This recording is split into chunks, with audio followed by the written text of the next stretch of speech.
Good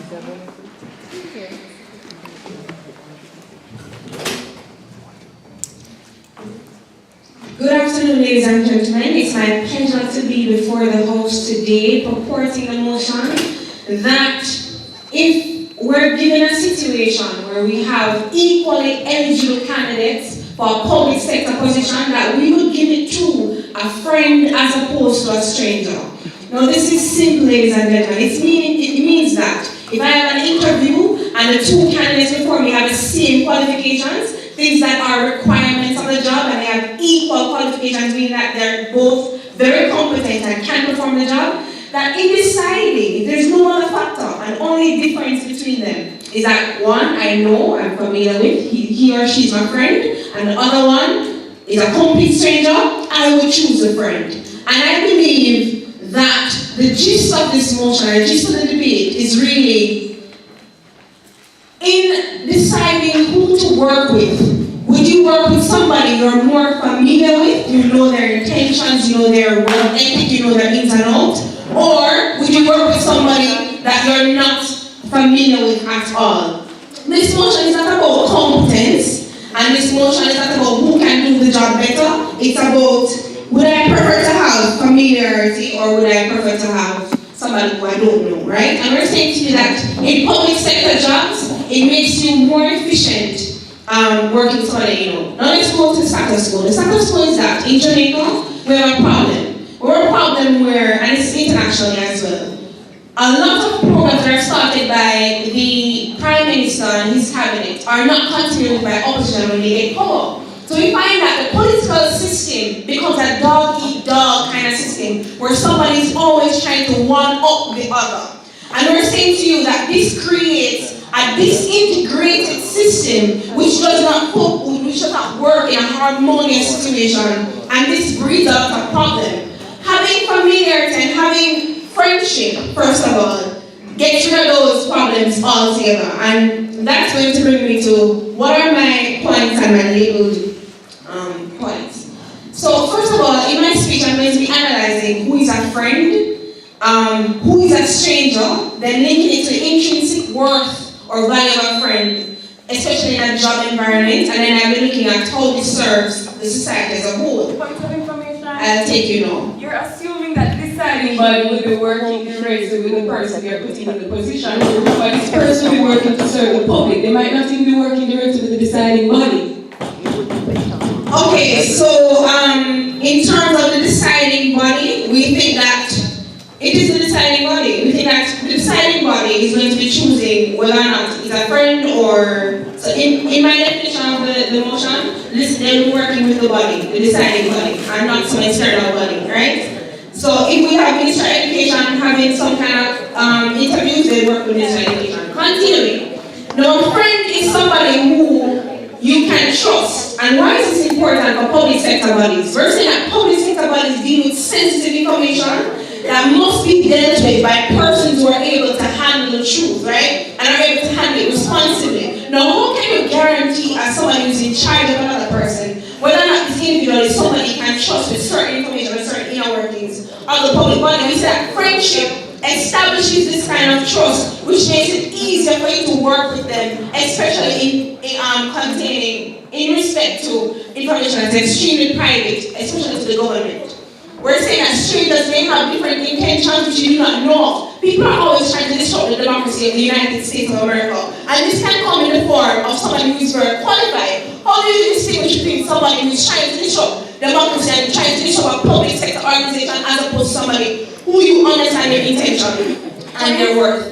By the way, by the fact that they're equally competent, means that these individuals, both of them will demonstrate their passion and commitment to a particular field of study. Hence why they're competent. Right? So that goes there. The next thing I want to look at is that a friend is somebody who he's not afraid to tell you when you're wrong. And that's a true friend. Because of course we're not talking about fake friends here, we're talking about every friend.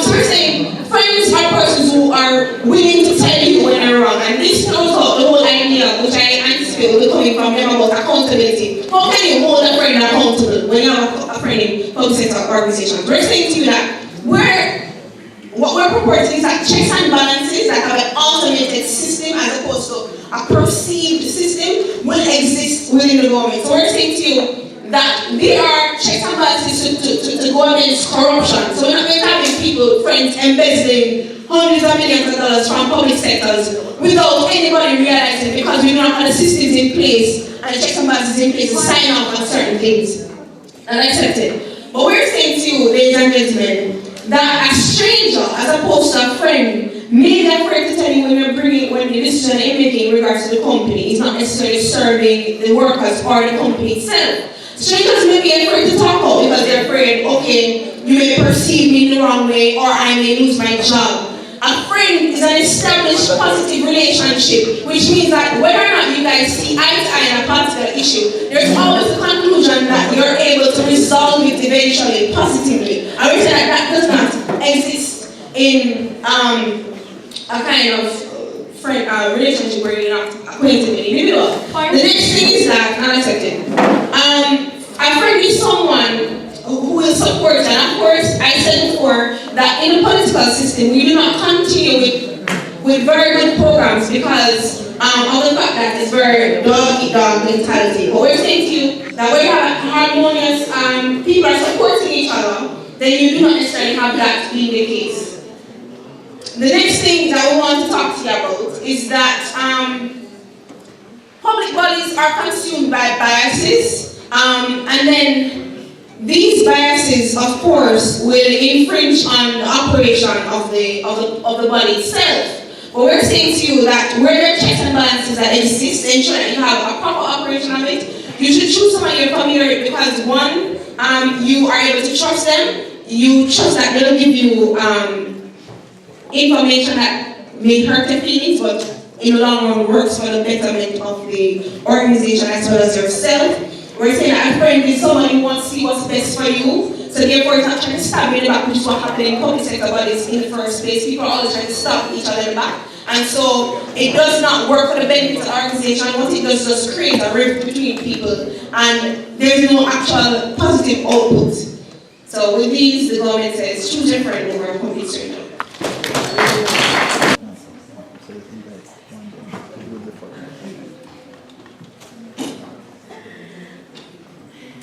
Ladies and gentlemen, corruption has plagued the society for just too long. The Prime Minister is trying to paint a picture where the employee calls the shots. The employee says to his or her boss or employer, look, as your friend, I'm telling you that you're making the wrong decision here. And I'm saying that's not what's going to happen in the workplace, given the system that they've outlined. What we're going to find on the other side of the coin is that the employee is intimidated because, look, I got my job because of this person. I have no place to be giving this kind of advice. I have no place to be saying, look, you're wrong. I have no place for that. Now, what I'm going to be focusing on in my speech today are two main things. I'm going to be talking about the emotional interference on the job that affects the quality of work produced, and I'm going to talk about the compromise of integrity due to a cycle of favors. Now, we believe on our side of the house it's just completely unfair for you to appoint someone to a position on your own personal hunch that they are trustworthy when they're dealing with a public office in which person will be paid with public funds.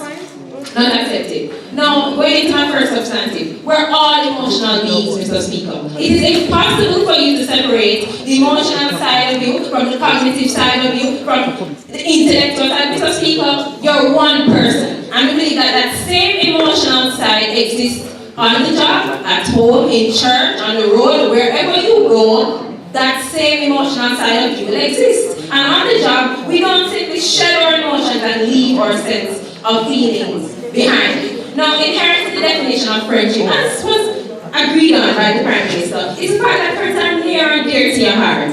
Friends have a special place in our hearts, and that's what makes them friends.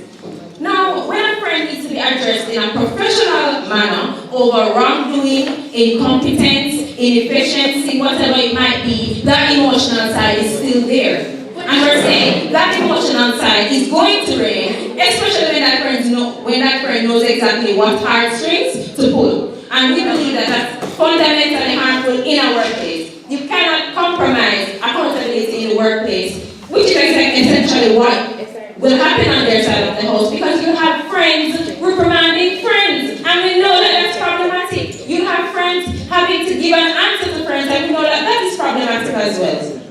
Now, we believe, as a spin-off to that, termination of work contracts are less prevalent in a society where all successful applicants to jobs are friends. What that means is that you have more ineffective people and possibly corrupt people keeping jobs for longer. Because their boss friends simply didn't have the balls to approach them and say, look, you're fired. And you can see how that will very easily happen because they're friends. I take it. On that point, so we're saying too, it's not based on friendships, it's based on competence. And we have checks and balances. If we're not doing your job, you'll be fired. So it's not a situation where friends will keep friends on just because they're friends. That will not happen on their side. But you did say that this debate is not about competence, which says I thought you said the debate was about competence. But anyway, listen. The point that I'm making here, and I have to address this issue about checks and balances. Mr. Speaker, checks and balances do not solve all the problems of corruption, especially the persons reviewing and in charge of these checks and balances are part of the friendship circle. What about that? Imagine if every time a situation arose where someone was to be appointed to a position, we applied their principle. What you find is that the very same people who are in charge of these checks and balances, they're friends too with persons in high places. Where does that leave us as a society? You can't eat a cake and have it at the same time. Now I have to go into the issue of a compromise of integrity on the job resulting from a cycle of favors that inevitably will result. Why will that result? There's a certain feeling of indebtedness or obligation on the part of the employee to the employer because of the existing friendship. So I'm your friend, and because I'm your friend, I got the job and I know it. I feel indebted to you. I feel like I have a sense of obligation to you and obligated to you, and what that means is that I feel compelled to do things at your behest that I wouldn't otherwise be doing. Now, those things... On that point, okay, I'll take it. yes, you claim that all people are emotional beings, and if this is true, wouldn't the stranger be just as emotional and just as entitled to those emotional issues as a friend? How do those emotions factor into this debate? Because those emotions, they're not emotionally attached to you. They're not your friend. They don't care about you. They're not your friend. And so we don't think that emotional argument can be applied to a stranger. Because what makes you feel closely attached to your friend is the fact that you care about them, you trust them, they're your friend. So that doesn't apply in the case of a stranger. Now, going back to my argument, Mr. Speaker, workers feel compelled to do the things that their bosses want them to do when their bosses are their friends. What we'll find is that persons are more likely or will be more likely to do things that they wouldn't otherwise do. Corrupt things that they don't agree with, things that they're not sure of. Because guess what? The reason why I'm here is because of my friend. It's that there's a certain sense of indebtedness that lies with the employee, where they feel as though they must. Because the reason why they have the job in the first place was because of the friend.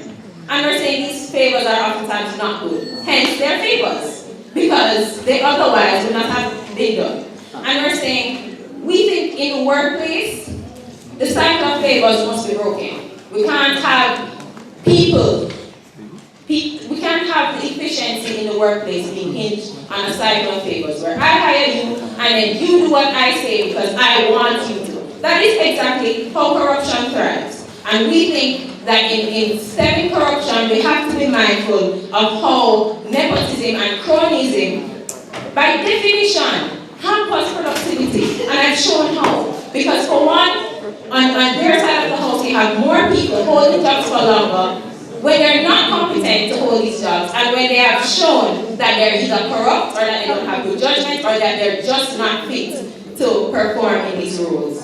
Now, Mr. Speaker, I'm not sure how it is that from the Prime Minister's speech, she can hold to the position that a friend is better simply on the basis of the perception of trustworthiness. We're saying you have no place to be imposing your hunch of how trustworthy your friend is on the public when you're dealing with public funds, you're dealing with a public office. You have no place to be making such a decision. And that is why we feel on both sides of the house that preference has no place in the workplace. Thank you.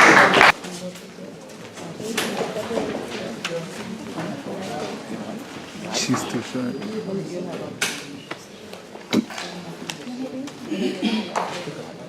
Good afternoon, Mr. Speaker.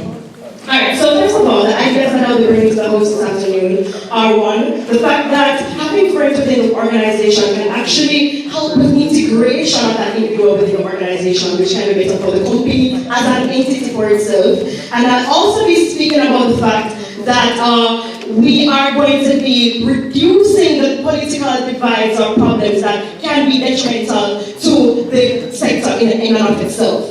Before I, however, get into my substances, I would definitely like to make a few rebuttals on the arguments that were brought up by the opposition leader. So she came to us and she said to us that, look, people who are friends with other people will not get fired, because they're friends.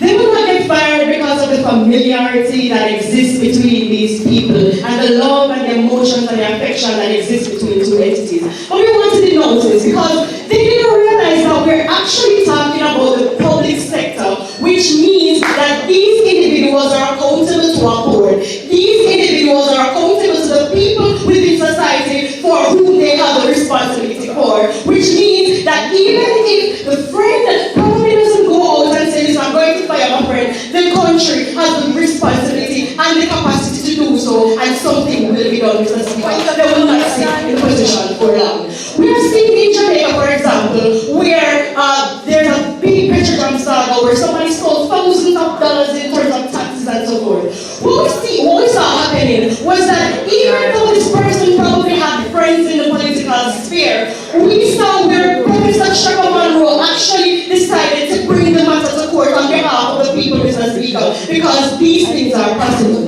We have seen where countries like South Africa and countries like Mexico, where the people within the organization who aren't friends have the most corrupt political systems, Mr. Speaker, which shows us that you don't have to be friends to be corrupt, you just have to be people to be corrupt, Mr. Speaker. And we are saying that corruption won't necessarily perpetrate on our side of the house. As a matter of fact, we have a better life coming forward. No, they said on their side of the house, Mr. Speaker, that friends would feel obligated to their friends because their friends have hired them, Mr. Speaker. But guess what? Anybody feels obligated to their boss, Mr. Speaker, even if it's a stranger. So the problem is installed on their side of the house, Mr. Speaker. As a matter of fact, to get a better resolution, because if it is that you are friends, you don't fear your friends, Mr. Speaker, and you feel less obligated to them, Mr. Speaker, because it is not a barter system, Mr. Speaker. Alright, so now getting into my substantives. The truth is, when people begin to know each other, they tend to know the ins and outs of each other, the work ethics, the level of dedication, how honest these persons possibly are, and how they actually can thrive with good working relationships, Mr. Speaker. And guess what? They're usually educated so they can make independent guesses for themselves, independent solutions for themselves, Mr. Speaker. So guess what? When they go into the working environment, Mr. Speaker, being chosen by their friend knows that they have the capacity to integrate with the culture of the organization, especially if it is a good culture within the organization, Mr. Speaker. And we have no problem with that. If it is that we see a world where people know the capacity of an individual to integrate within the culture of the organization, what we see happening is that we have better working relationships within the organization, Mr. Speaker. We see where we have better communication within the organization, and this in and of itself is good for the people. Why, Mr. Speaker? Because an unharmonious working environment reflects on the people. They feel the negative emotions and the lack of dedication and the aggression between one another on the services that they have to receive as a result of that. I'll tell you. You're talking about integration in the organization or the company. That's only how we're talking about the public sector, not a company. But when the Prime Minister appoints a Chief Justice, they don't sit down at lunchtime and discuss the case. That harmonious thing you're talking about, not relevant. That's not true, Mr. Speaker. The truth is, whenever you're at the head of an organization, there has to be some integration. Even if it means that you're going to be integrated with the people at the top or the people at the bottom who are working for you. So at some point, there has to be integration, Mr. Speaker. We're saying that on our side of the house, what happens is that we end up seeing where individuals are not only familiar with the principles and proper but they're individuals and can bring different perspectives as well to the organization. And because of the familiarity, their ideas, their opinions are more accepted than a stranger who probably doesn't even have the best interest at heart for the organization. Not accepted and I won't be accepted anymore. We are saying that on our side of the house, it is that you have some familiarity with the organization at some point, you will be able to work within the organization and even settle a bit faster, Mr. Speaker. So what happens is that we see where the progress for productivity starts on a high rather than on a low, where you have to find out what the ins and outs of the organization are from scratch, Mr. Speaker. Alright, so let me get to the other substantive that we have, Mr. Speaker. We are saying that when individuals are friends and can come to a mutual understanding, they either accept the political views of their friend because they're similar, or they reject it, but they have a good relationship and know how to deal with it. So if it is that we have a shifting paradigm in terms of what political party is in power, they know how to deal with that, Mr. Speaker, because they're already in an environment that forces them. What we see happening now, Mr. Speaker, is that because of this environment, when a political party is shifted, or when two conflicting possible ideas do collaborate, we don't see the divide that other conflicting ideas of our political representatives or associates will find within the organization. So we don't see the people who are going to be the recipients of whatever decision making suffering at the helm of whatever this integration should look like, Mr. Speaker. What we see is that we have a more harmonious environment where individuals are willing to work with each other and know how to accept the differences and actually contribute to the wholesome development of whatever sector. If it is that we do not have an individual who understands the political dimensions and so forth and gets integrated within the organization, what we see happening is that people, because of different political philosophies, will go neck and neck, Mr. Speaker, because there's no basis on which they will try to be as mutual as possible. Nothing is better than friendship in that regard, Mr. Speaker. So we are saying that in order to protect the people, in order to protect the organizations, in order to protect the entire country, because they are public services, Mr. Speaker, we believe that this would be the best way out. Thank you.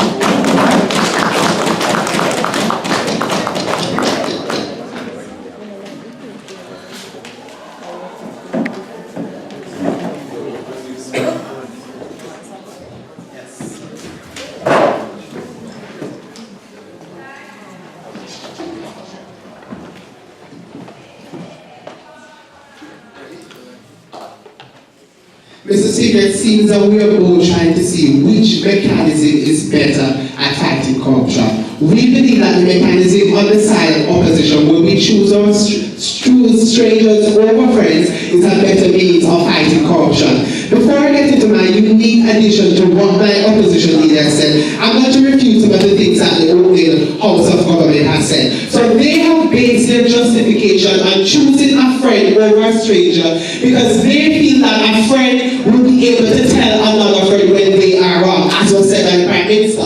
But we say that friends are more obligated to friends when they feel that persons have gotten them into that position. But Mr. Speaker, we heard the Deputy Prime Minister come in and say, well, they will be obligated to any boss, whether they are your friends or not your friends. But we believe in this situation where a stranger knows that you got the job based on competence rather than friendship, he will be less obligated to the person. When you know that you got the job solely on the fact that you know the person, then you feel more obligated to the person. But when you know that you got the job because of your competence and your qualification, it's less likely that you're going to be obligated to the person, Mr. Speaker.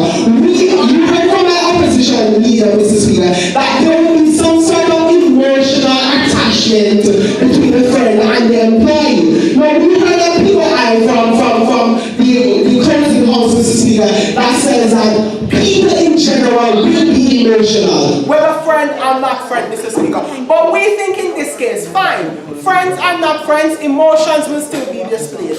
But we think that when you have friends, even more emotions can be displayed than when you have a stranger. So on both sides, emotions can be displayed. But Mr. Speaker, when you have a friend who got you the position, there's a stronger emotional attachment between you and the friend, or that person may be influenced more to an emotional attachment rather than, Mr. Speaker, a stranger.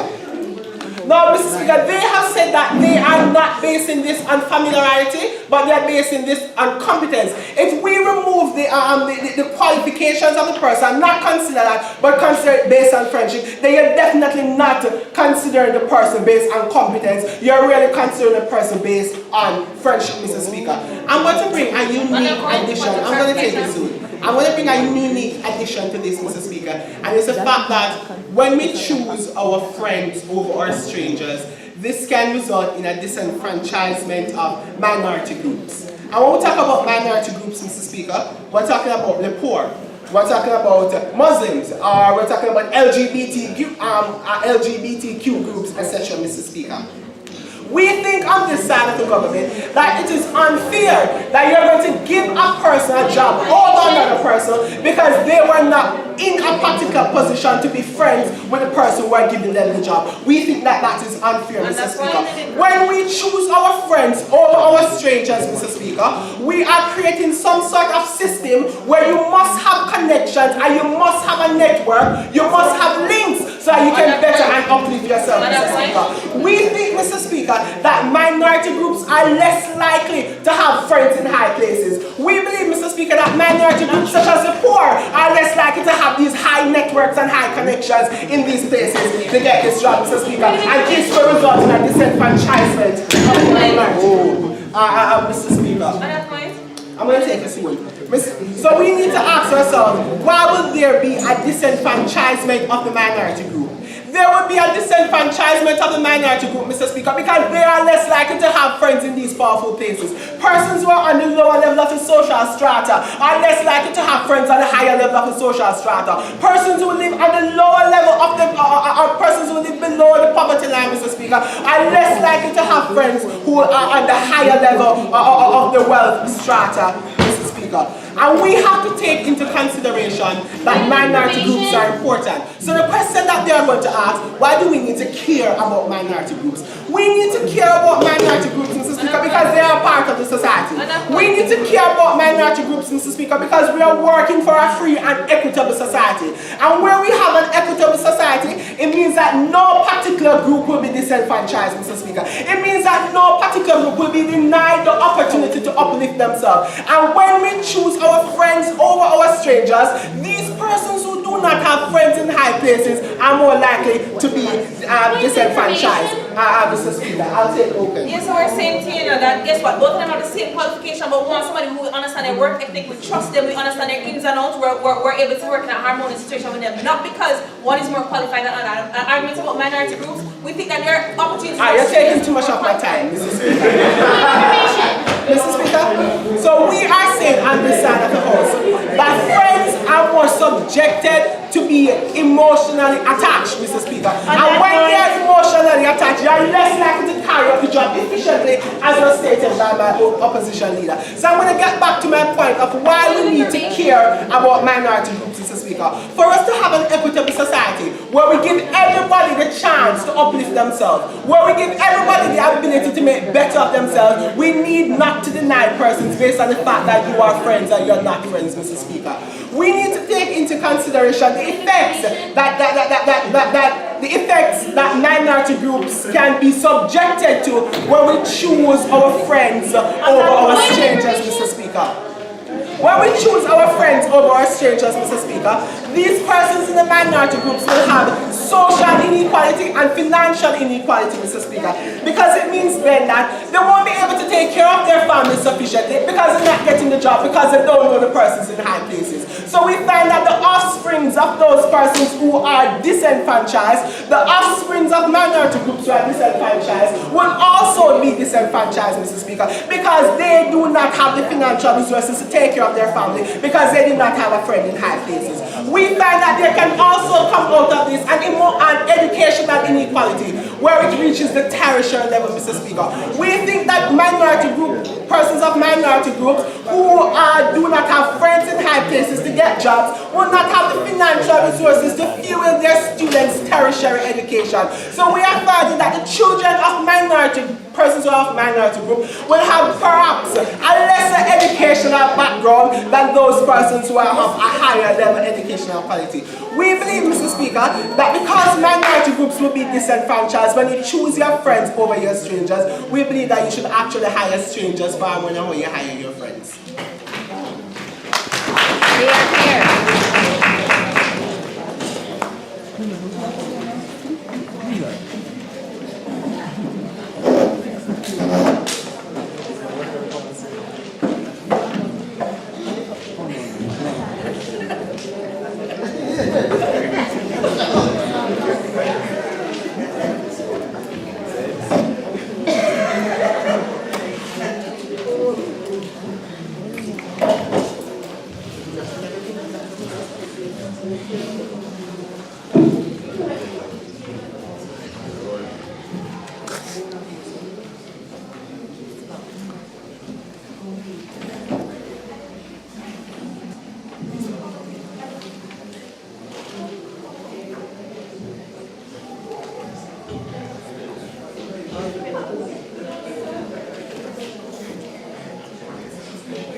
Thank you, panel of adjudicators, for the floor.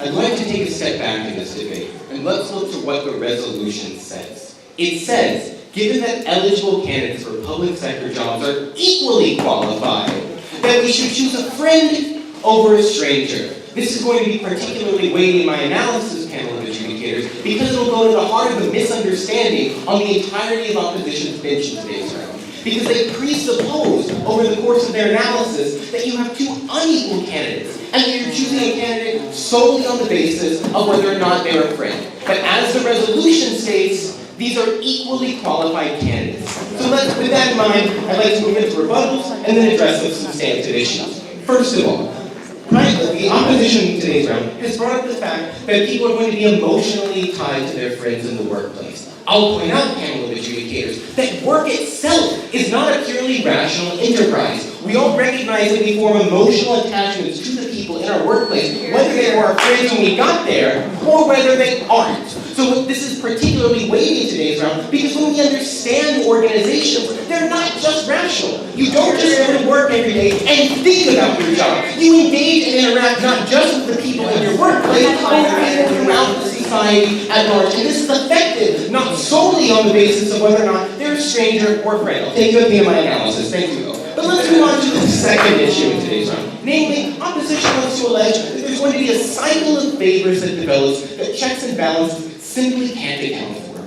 I'll submit to you, panel of adjudicators, that side opposition hasn't justified this conclusion. They've only asserted that there's going to be a cycle of friends that develop that prevent checks and balances with respect to nepotism. Insofar as they haven't actually justified their conclusion in today's round, panel of adjudicators, you shouldn't accept it. But let's move on to the third issue brought up by the second speaker on opposition in today's round, namely the issue of disenfranchisement of minorities. He asserted that if there's a situation in which you have two equally qualified candidates, and one of them is a minority, that person won't have friends. Well, panel of adjudicators, I'll simply submit to you that this is a hasty generalization. Namely, taking an entire group of people, namely minorities, be they LGBTQ or poor people, and simply blatantly asserting that they don't have friends in government. This is straightforwardly false, and side opposition can't actually maintain this position in today's round. And I'll point out additionally that these candidates are equally qualified. So if the assumption of side opposition in today's round is that there's a distinction between the people on qualification, then they're not actually arguing on the basis of the resolution today's round, and they're speaking into thin air.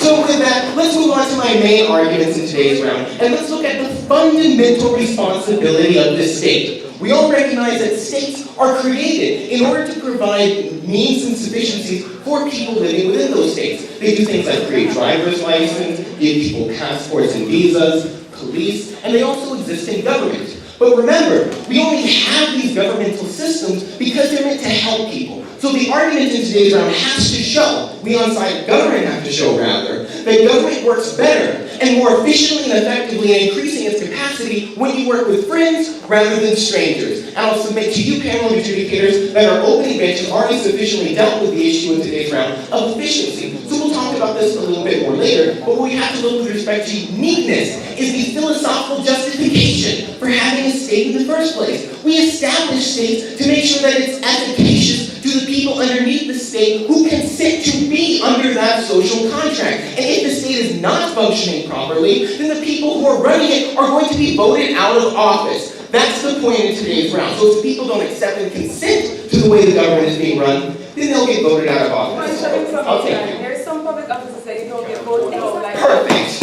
Let me move on to my argument number 2, namely a distinction between the types of work in government. So we can make a distinction in today's round between governance and government.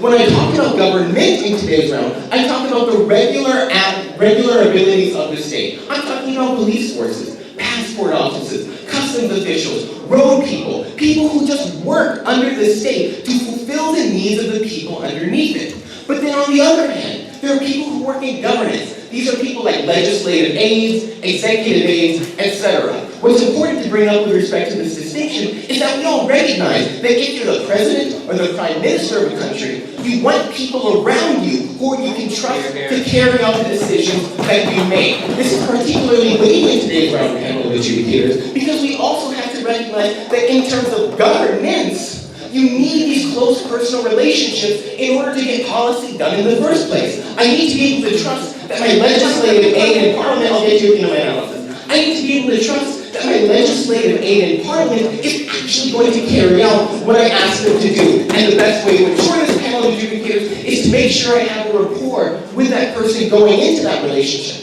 That I'm aware of their abilities and their capabilities, and I know most importantly their work ethic, and that they are going to trust me to impart on them the decisions that they need to do to carry out the functions of state. And it is in that way, in terms of governance, that the state runs more efficaciously and more efficiently when you have friends working for you. And let's move on to the second issue, though, in terms of the types of work within government, namely the everyday jobs of the postal worker and the road builder. These are also better improved by friendship because we recognize that the overall capacity of workplaces is more than the sum of their parts. What this means is there is synergy that happens between people in a workplace. When I work with someone I know, someone who I'm acquainted with, and someone who's most importantly, abilities I know and I know who I can rely upon, that's going to increase the overall capacity of that particular workplace, and therefore better fulfill the fundamental obligation of the state to be efficacious towards its citizens. So you can cross-apply this to the argumentation offered by side opposition in today's round because it goes to show, first of all, that they haven't actually shown you how checks and balances would be undermined. But in fact, checks and balances would be increased because as our opening bench pointed out, you're more able to address the person who you're friends with, who you have a rapport with, than those people who you don't know. But let's point out why we're unique on side opposition in our lower house in today's round. Namely, because we have additional measures that side opposition has misunderstood. Namely, we can protect against corruption. If corruption is such a big issue, then there are a variety of mechanisms we can do to make sure that that doesn't happen. We can put people in different departments than those who they gave a recommendation for the hiring process. We can also make sure that third parties handle the administration of hiring decisions when those people might run afoul of the administration. As my partner pointed out in her point of information, if you do your job poorly, regardless of whether or not the person's your friend, you're going to get fired.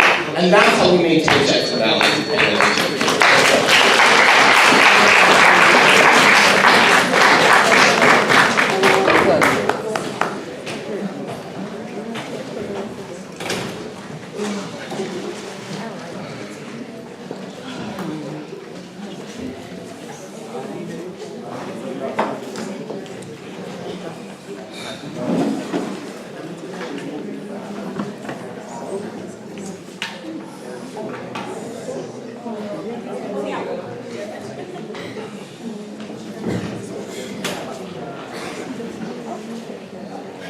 Honorable adjudicators, Mr. Speaker, members of the audience, my opponents, my bench, good afternoon. At first and, everybody hear me? So at first and foremost, like to deal with a bit of a thing set. So, first of all, the lower house is asserting that government will work better when we indeed appoint our friends to the positions. And we're saying again that this is an assertion, and he hasn't proved this, he hasn't proven this to us. He's saying that, well, you know, there are checks and balances, but at the end of the day, Mr. Speaker, we are saying, why the friend over the stranger? The harmony, Mr. Speaker, we have not gotten that from the government bench. Mr. Speaker, they've also said that, and they've asserted to this honorable house, that trust is only dealt with on a personal level. So my question to the government then is, are professional relationships a thing of the past, Mr. Speaker? You know, it has always been said that, you know, work should be different from play. And that is why people keep friendships different from business, Mr. Speaker. This is why the corporate world is so productive, Mr. Speaker, and education, because of business is different from friendship, Mr. Speaker. I have several seats, ma'am. No, Mr. Speaker, I'd like to deal with certain issues, Mr. Speaker. But let me go into my substantive. I'll take it quickly. Yeah, you're making an assertion that friends cannot act in a professional manner, that once they're friends, they'll always act as friends, and they can't. Alright, thank you. So you just said once they're friends, they'll always act as friends, but they'll not act in a professional manner. Very well. Mr. Speaker, what has been postulated by government, Mr. Speaker, is that we put our friends in play and then we will work with them, Mr. Speaker. First of all, the resolution tells us that we are a decision, we are a decision-making body. We are a decision-making body, and as a result of that, it does not necessarily postulate that this decision-making body will be working with that person in the field, Mr. Speaker. And so we find that this is utter, this is fallacious coming from side government. Now, Mr. Speaker, I'd like to speak about the conflict of interest analogy. Mr. Speaker, we're here seeing where the justice system, where a judge is to make a decision on a case, where he is the friend of that particular person. He writes to the bench asking that he rescind his position and power on this case and gives it to someone else, Mr. Speaker. The mere fact that a person who should be objective, Mr. Speaker, at first, has done this in the legal system is because there needs to be a perception of integrity, Mr. Speaker. And as a result of that, I find, Mr. Speaker, that the government choosing to put and install their friend over a stranger, Mr. Speaker, who is a citizen of the said country, as a matter of fact, is a perception of corruption. First and foremost, I'd like to look at it from an internal point of view, Mr. Speaker. In Jamaica, we see where a lot of crimes aren't being reported. Why? Because the High Commissioner and the SSP, they were friends before they got the position. Do you know what this postulates, Mr. Speaker? That this will go nowhere, Mr. Speaker. And so we acknowledge that the perception of corruption is very important to a public body, Mr. Speaker, because they are elected and as a result they serve to the pleasure of the public, Mr. Speaker. I'd also like to bring this to an international level because the government has tried to deal with this issue in a vacuum, in a sandy tent, where it doesn't go outside its bounds. Mr. Speaker, have a seat. Mr. Speaker, you've seen internationally where the international community has isolated countries such as Venezuela, where there has been a high corruption rate as it relates to their politics, to their government organizations, to their public sector organizations, and as such, the US themselves, Mr. Speaker, has sought to elude themselves and take themselves away from any bilateral and multilateral agreements with Venezuela. Mr. Speaker, this results in a social catastrophe that we're seeing. This results in an economic catastrophe that we're seeing, Mr. Speaker. And so the government fails to recognize that appointing a friend over a stranger does not affect the workplace, Mr. Speaker, but it affects the country itself, it affects international relations itself, Mr. Speaker. And so we are postulating that the government is in a vacuum. They are under the water, drowning themselves, believing that this is only a workplace issue, Mr. Speaker. You said that corporations are run better than the government. Corporations are run by family and friends, so explain that. Very well, Mr. Speaker.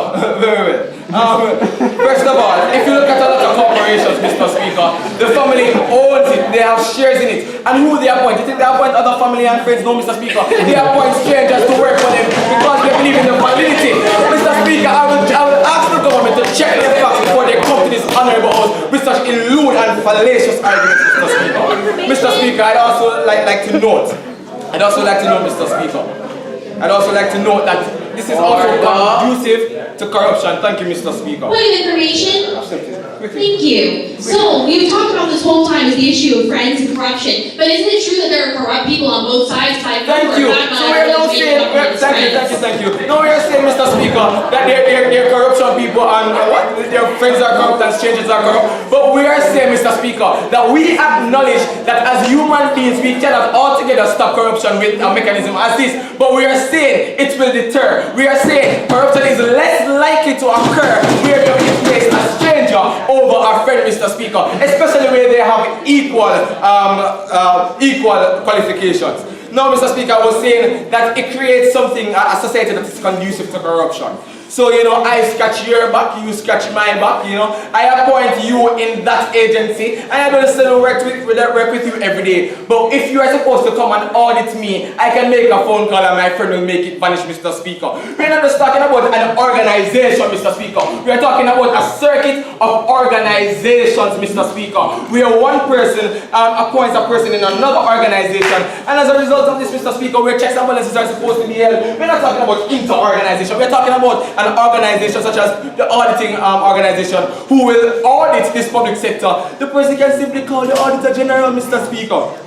So what are we postulating in this honorable house, Mr. Speaker? That friends are harmonious and they will work together. As a matter of fact, the government would like to paint the picture that friends don't have problems. The government would like to paint the picture, Mr. Speaker, that there was a Julius Caesar and a Brutus who allowed it to fall on Brutus. The government would like to paint the picture, Mr. Speaker, that there was a Donald Trump and a Michael Cohen who were friends before he was his lawyer, Mr. Speaker. And as a result of that, Donald Trump has sent Mr. Cohen to prison we are saying, no. He has postulated, Mr. Speaker, that he knows nothing of it, Mr. Speaker. But at the end of the day, it was the same friend that was carrying out this corruption. What we are doing, Mr. Speaker, what the government is postulating, is that good friend better than pocket money, and we agree. But we are saying business is different from pleasure. We are saying that taxpayers' money is different from pleasure, Mr. Speaker. We serve the public. We are elected by the public, and we should serve to the pleasure and the accountability of the public.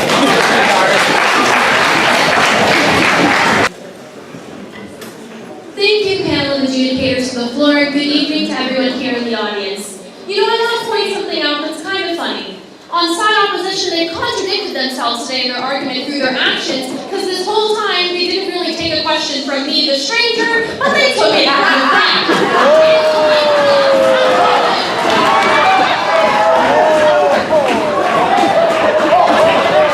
So learn today's resolution that you're going to work better with your friends. So I'm going to go through and just do some quick rebuttals of what was brought up by closing opposition, and then move on to give you a summation of what happened in today's round. So what was brought up frequently by lower house opposition is there's this issue of corruption. They said, oh, we're going to prevent corruption. Oh, they're not going to be good at their jobs with their friends. One thing I would like to point out once again, these are equal candidates, so they can be equally corrupt on both sides, let me point out. He also dropped the point that corruption happens on both sides of the fence. It doesn't matter if you're friends, being friends with someone doesn't make you corrupt. Being corrupt makes you corrupt. So that is important to note in today's round, that I don't even want to call it an argument on corruption, doesn't actually go anywhere in this round, not at this time. So now I'm going to go through and also talk about other things that were dropped in today's round. So one thing that was dropped is the fact that you make friends at work. And this way you form bonds and relationships. So when they talk about the heartstrings or emotion, that point is completely mute. And what my partner James has previously stated still flows through in the round. But what we do want to talk about in regards to friendship and something that has been dropped is the fact that you actually get to know their working capacities and their abilities before they actually come in. Now let me give you a situation. When you fill out a CV or an interview thing, you might talk about where you worked before, what education you might have. It's all in black and white. But something you might know about your friends before they come into your place of work are their strengths and weaknesses. Because everyone has strengths and weaknesses. But if you know the friends ahead of time and you know what to do with them, you can better place them on jobs, you can better assign them assignments, and our government is going to work more efficiently. Remember, that is what we are looking for in today's round as a philosophical underpinning, is what a government is supposed to do. It's supposed to work efficiently and effectively to make better the lives of its citizens. And that is what we are looking for when we are talking about friends. Now, one thing that I also want to talk about is they talked about judges and individuals who might have had some type of bias. Now again, in regards to judges and these individuals, when they have aides and people in these things, they're not making judgment on them, they're making judgment on the people. So that point fell through as well in today's round as far as that goes. Now I'm going to bring you back to one of the main points. I'll take your point. Could you please engage your point that the perception of corruption is very devastating, it can have a very devastating effect?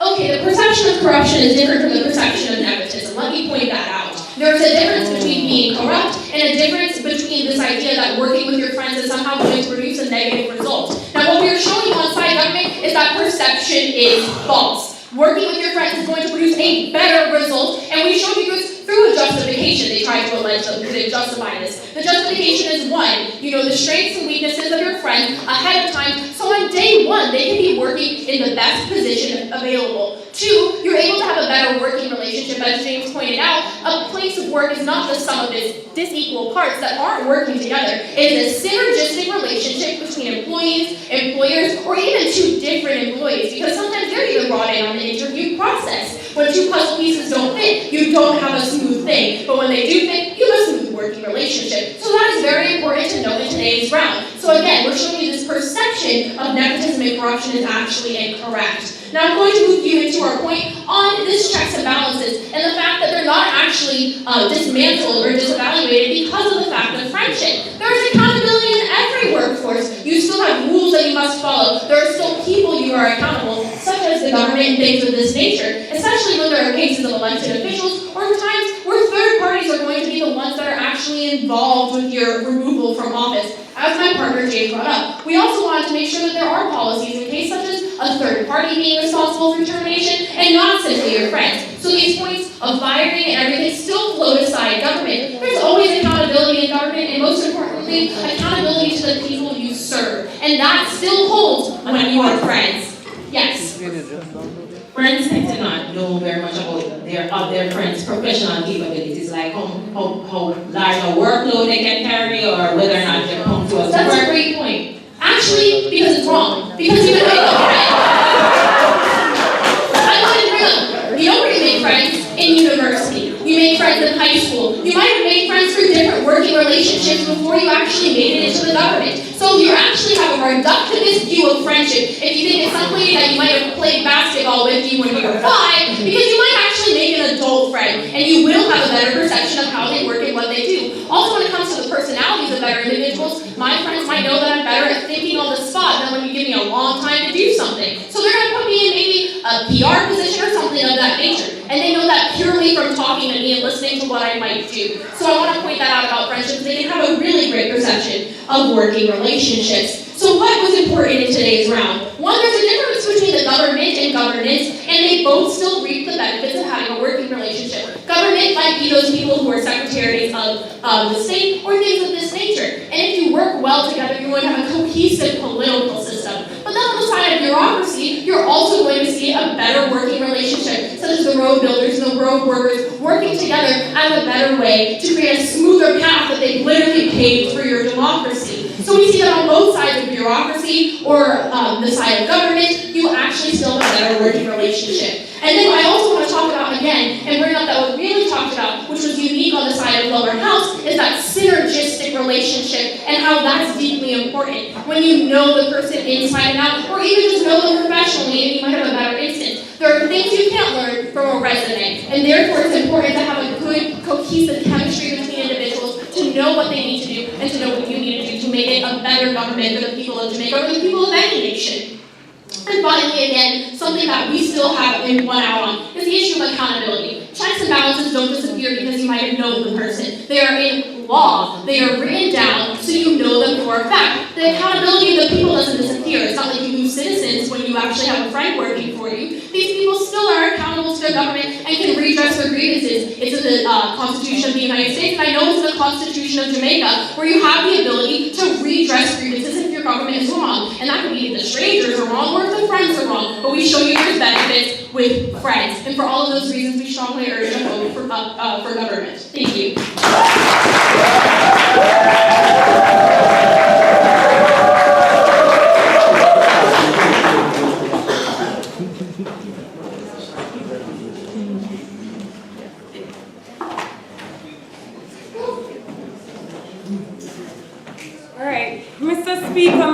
office host, good afternoon. Mr. Speaker, we've had a rather interesting debate. The motion is, of course, given the eligible candidates for a public sector job are equally qualified, this House as the deciding body would choose a friend over a stranger. Now, Mr. Speaker, from the get-go, as soon as it started in upper house, there was this presumption that persons who appoint another person are working together. And I pointed out that the Prime Minister appoints the Chief Justice, and even though their jobs, they're a part of the same system, they don't necessarily work together in the same way. They're not working together in the same capacity. Notwithstanding, Mr. Speaker, we do not believe that people who are friends working together actually work together well. I think there has been an assumption on the entire government bench that friendship is so nice and dandy and they always get along and hold hands and work harmoniously up here and there's synergy down there. All of that exists in the government world, but it doesn't necessarily exist in real life, Mr. Speaker. What exists in real life, Mr. Speaker, is conflict and certain perceptions, whether or not they are right. But before I get into that, let me just report certain things. It was mentioned that South Africa and Mexico has corruption even though there is not friendship, which is exactly why the point by my member is so essential. Because while corruption is one thing, right, the perception of corruption can be even more devastating than the corruption itself. And while it was pointed out that the perception may not even be true, the fact that it exists, Mr. Speaker, may suggest that people are distrustful of the system, Mr. Speaker, and bring about the sort of negatives that help to have society imploding as opposed to progressing. So what were the major clashes, Mr. Speaker? The major clashes were harmony in friendship with checks and balances versus the perception of corruption, as well as friendship and trust and the perception of corruption versus the perception of nepotism. On that point, Mr. Speaker, and then the question was asked by a member, when does the government work better? Now this, they said that it will determine who wins the debate. And we're willing to accept that determining when the government works better may determine the debate. We're submitting that the government works better where there's not a perception of corruption and there's not corruption in and of itself. So there shouldn't be corruption, but there also shouldn't be the perception of it because it can be just as destructive, Mr. Speaker. Now, I'll take lower. thank you. You mentioned that people might actually be good friends or might not actually be good friends. Well, I posit, are you truly friends if you don't have a good relationship? Yes. Anyway. Alright. So moving right along, Mr. Speaker.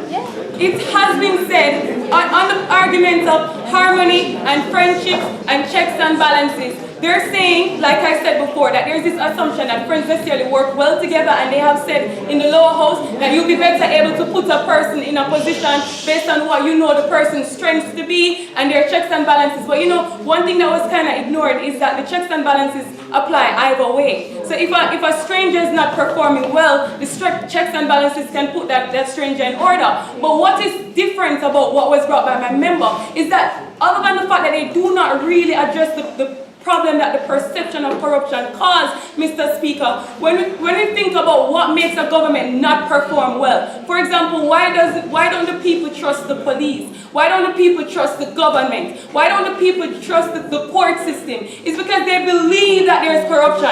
Is it true? Perhaps it isn't, but they believe it is. It was pointed out that it may not be true, but the truth is it doesn't matter so much whether or not it's true. It matters if people believe it. Guess why? Because things like these affect whether or not people pay their taxes, for example, Mr. Speaker. They think their money is not being put to good use. It affects whether or not they want to report crimes, Mr. Speaker, because they think the police force is not protecting them, Mr. Speaker. So all of this concerns the perception of corruption, not just nationally, as my member said, but also internationally, Mr. Speaker. Since it is that, as the example was given of Venezuela, Mr. Speaker, if persons perceive that a country is corrupt, then that country may get backlash in the international community, Mr. Speaker. When we consider how Venezuela is being treated just because persons perceive that they're corruption, no distinction was made by a member, our whip rapper, between nepotism and corruption. But the truth is, while we can perhaps make the distinction, if people overall don't make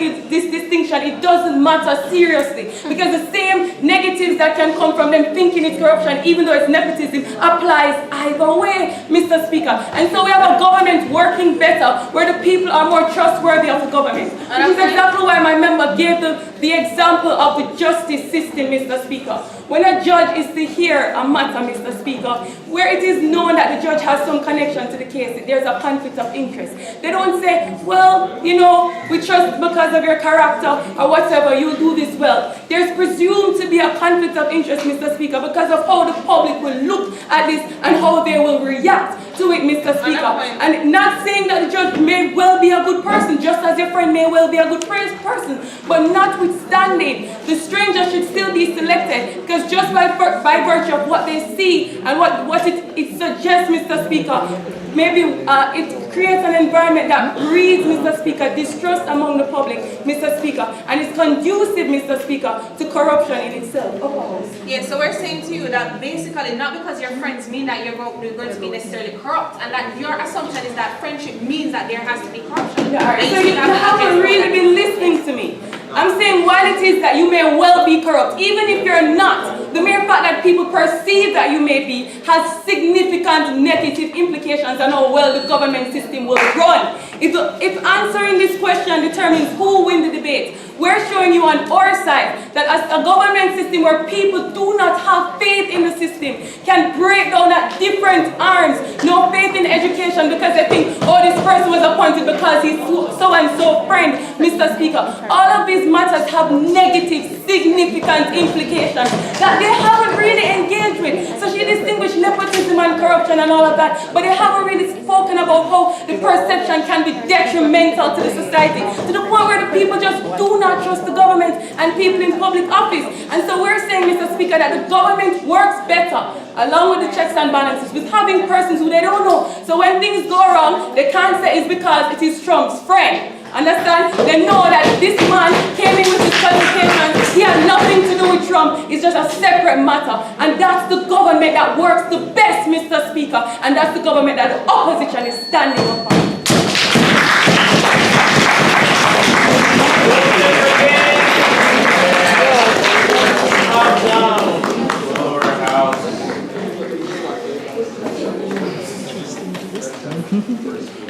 I was so enamored by the action that I totally forgot that I'm the MC.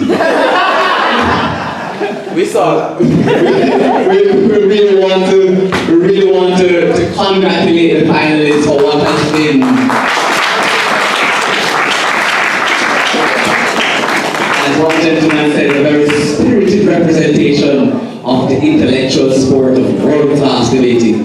Very, very, very well done. We invite you in the true spirit of debating to cross the floor and shake hands. Even hugs if you may.